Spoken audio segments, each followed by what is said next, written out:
नमस्ते दोस्तों, मैं दिलीप रेपरा और आपका फिर से स्वागत करता हूँ डेल्टा डेरिवेटिव्स चैनल में। इस वीडियो में हम कैंडल के बारे में समझेंगे। अगर आप टेक्निकल एनालिसिस बेस्ड ट्रेडिंग करना चाहते हो तो आपको कैंडल का नॉलेज होना जरूरी है। हमारा फर्स्ट वीडियो था इस चैनल का, जो वहां पे मैंने कहा था कि फर्स्ट स्टेप क्या होना चाहिए स्टॉक मार्केट के अंदर। तो आपको वहां पे जानना है कि आपको कौन से बेस्ड ट्रेडर बनना है, अगर आपको ट्रेडर बनना है या इन्वेस्टर बनना है। अगर आपको ट्रेडर बनना है तो आपको क्या देख के ट्रेडिंग करनी है, टेक्निकल बेस या फंडामेंटल बेस।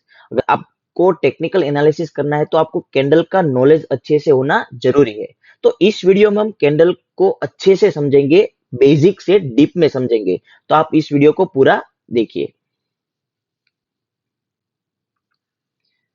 कैंडल से हमें चार टाइप की इंफॉर्मेशन मिलती है। किसी भी शेयर होता है, वो शेयर का ओपन प्राइस, उसका लो प्राइस, उसका हाई प्राइस और उसका क्लोजिंग प्राइस।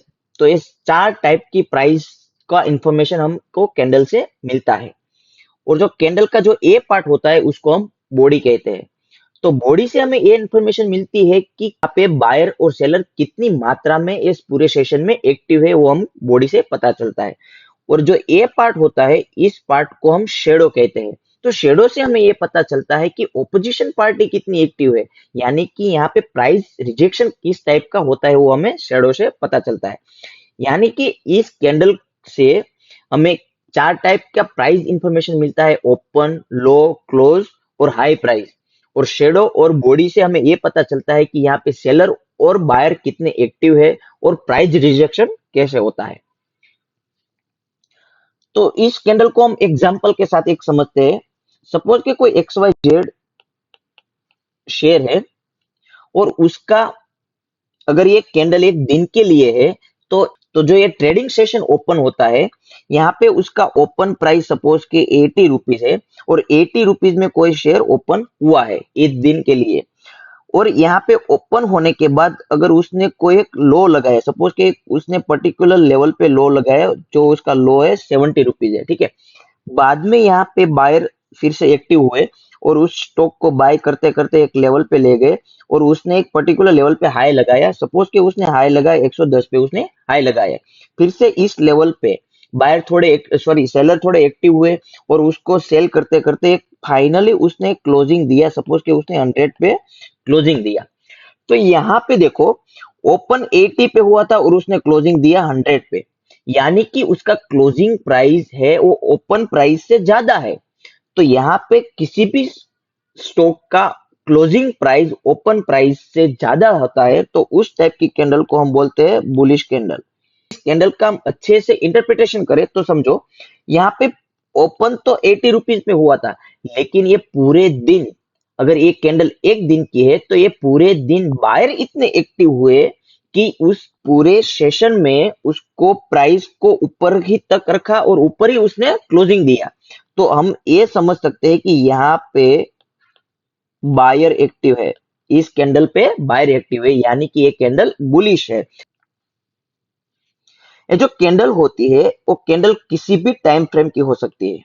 वो एक दिन के लिए हो सकती है, वो 5 मिनट के लिए हो सकती है, 15 मिनट के लिए हो सकती है, वो एक वीक के लिए भी हो सकती है, एक मंथ के लिए भी हो सकती है। तो जो कैंडल होती है वो किसी भी टाइम फ्रेम की हो सकती है।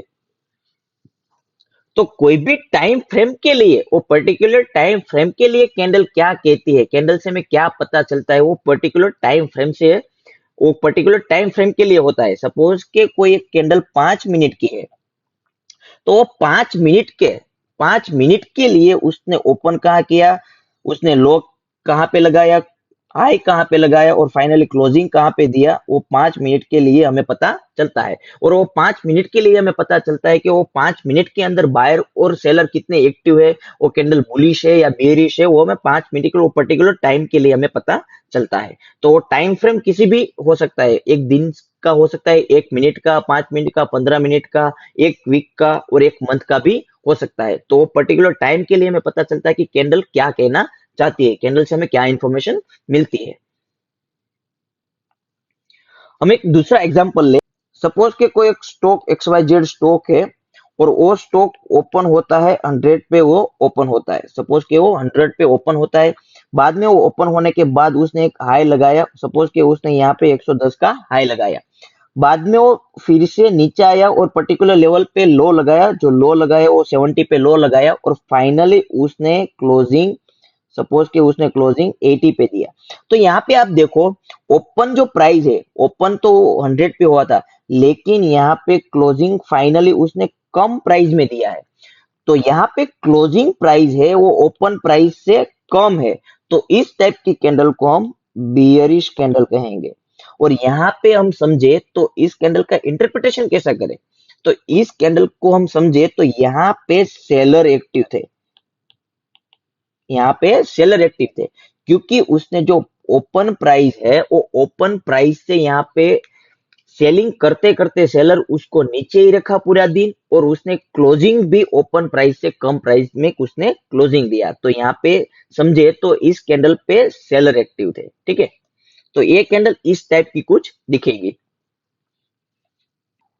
और यहाँ पे हम एक दूसरा एग्जांपल लें, सपोज के किसी एक शेयर का भाव है वो ओपन हुआ है, सपोज कि यहाँ पे उसने 80 पे ओपन हुआ है, और ओपन होने के बाद उसने एक पर्टिकुलर लेवल पे हाई लगाया, सपोज कि उसने हाई लगाया 90 पे हाई लगाया है, और बाद में यहाँ पे सेलर एक्टिव हुए, सेलर उसको सेल करते करते एक लेवल पे उसने लो लगाया, सपोज कि उसने लो लगाया 50 पे उसने लो लगाया, फिर यहाँ पे इस लेवल पे फिर बायर एक्टिव हो गए, और बायर उसको बाय करते करते करते करते उसने ले गए, और फाइनली उसका क्लोजिंग नियर ओपन प्राइस पे उसने क्लोजिंग दिया, सपोज कि यहाँ पे उसका क्लोजिंग हुआ, सपोज कि यहाँ पे उसका क्लोजिंग 75 पे हुआ। तो ये जो कैंडल है वो कैंडल इस टाइप की कुछ बनेगी। तो आप एक समझो, तो एक कैंडल तो बियरिश कैंडल है, क्योंकि उसका जो क्लोजिंग भाव है वो क्लोजिंग भाव ओपन भाव से कम प्राइस पे हुआ है। तो ये कैंडल किस टाइप की है, बियरिश कैंडल है। और ये यहाँ पे हम समझे तो एक सेलर एक्टिव है, लेकिन आप समझो कि इस लेवल पे बायर एक्टिव हुए, और बायर उसको बाय करते करते इस लेवल पे ले गए जहां पे उसका ओपन हुआ था, उसी नियर उसने क्लोजिंग दिया, ठीक है। तो हम इस शेडो से हम समझ सकते हैं, हमने आगे देखा कि शेडो से हमें क्या पता चलता है, तो शेडो से हमें ये पता चलता है कि ओपोजिशन पार्टी कितनी एक्टिव है, या बायर और सेलर कितने वीक होते हैं। तो यहाँ पे आप देखो तो सेलर पूरे वीक हो गए, इस लेवल पे सेलर वीक हो गए, और इस लेवल पे बायर एक्टिव हो गए, यानी कि ओपोजिशन पार्टी एक्टिव हो गई। तो उसने यहाँ पे बाइंग करते करते फाइनली उसने क्लोजिंग यहाँ पे दिया, जो जहां ओपन हुआ था उसके नजदीकी उसने क्लोजिंग दिया। तो ये शेडो से हमें पता चलता है कि यहाँ पे बायर एक्टिव हो गए और सेलर वीक हो गए हैं। तो ये कैंडल इस टाइप की कुछ दिखेगी। तो एक कैंडल से हमें कुछ पता चलता है कि यहाँ पे ओपोजिशन पार्टी ये जो वीक है, वहां से पता चलता है कि ये वीक कितना कुछ कहता है। ये वीक से हमें पता चलता है कि जो सेलर है वो सेलर वीक हो गए है, और इस लेवल पे बायर एक्टिव हो गए, और उसने फाइनली क्लोजिंग वहां पे दिया जहां पे उसका ओपन हुआ था, वहां पे ही उसने क्लोजिंग दिया। तो इस टाइप की कैंडल अगर स्ट्रॉन्ग डाउन ट्रेंड के बाद मिलते हैं, स्ट्रॉन्ग डाउन ट्रेंड के बाद इस टाइप की कैंडल मिलती है, तो हम इस कैंडल से पता कर सकते हैं कि आगे का मूव यहाँ से रिवर्सल हो सकता है। तो अगर आपको टेक्निकल एनालिसिस में कैंडल को समझना आ गया, तो आप टेक्निकल एनालिसिस में काफी कुछ अच्छा कर सकते हो, क्योंकि कैंडल से आपको पता चलता है कि ये पूरे सेशन में, पर्टिकुलर सेशन में बायर और सेलर कितने एक्टिव है, कितनी मात्रा में एक्टिव है, वीक कैसा है, उसका शेडो कितना है। अगर शेडो ज्यादा है तो ओपोजिशन पार्टी वहां पे स्ट्रॉन्ग होती है। अगर यहाँ पे आप देखो कि अगर स्ट्रॉन्ग डाउन ट्रेंड चल रहा है और इस टाइप की कैंडल मिलती है, तो यहाँ पे आपको पता चलेगा कि इस लेवल पे सेलर वीक हो गए, इस लेवल पे बायर एक्टिव हो गए, और यहाँ पे आप देखो तो ये पूरे सेशन में बाइंग करते करते उसका क्लोजिंग ओपन प्राइस से नजदीक रखा है, यानी कि इस लेवल पे बायर एक्टिव हो गए। तो आगे का मूव आप प्रिडिक्शन कर सकते हो कि आगे का मूव यहाँ पे रिवर्सल हो सकता है। तो आपने कैंडल को देखा, कैंडल को समझा कि कैंडल से आपको किस टाइप की इंफॉर्मेशन मिलती है। तो कैंडल जो है वो टेक्निकल एनालिसिस में बेस होता है। अगर आपको कैंडल को अच्छी तरह से समझना आ गया तो आप टेक्निकल एनालिसिस में काफी कुछ अच्छा कर सकते हो। तो इस वीडियो में आपने कैंडल का बेसिक इंटरप्रिटेशन कैसे होता है वो आपने समझा। आने वाले वीडियो में आप इसके बारे में डीप में जानेंगे, एडवांस में जानेंगे कि डबल और ट्रिपल कैंडलस्टिक पैटर्न क्या होती है, उससे आप क्या इंटरप्रिटेशन कर सकते हो, चार्ट में आप किस तरह से उसको देख के क्या इंटरप्रिटेशन कर सकते हो, आने वाले वीडियो में हम देखेंगे।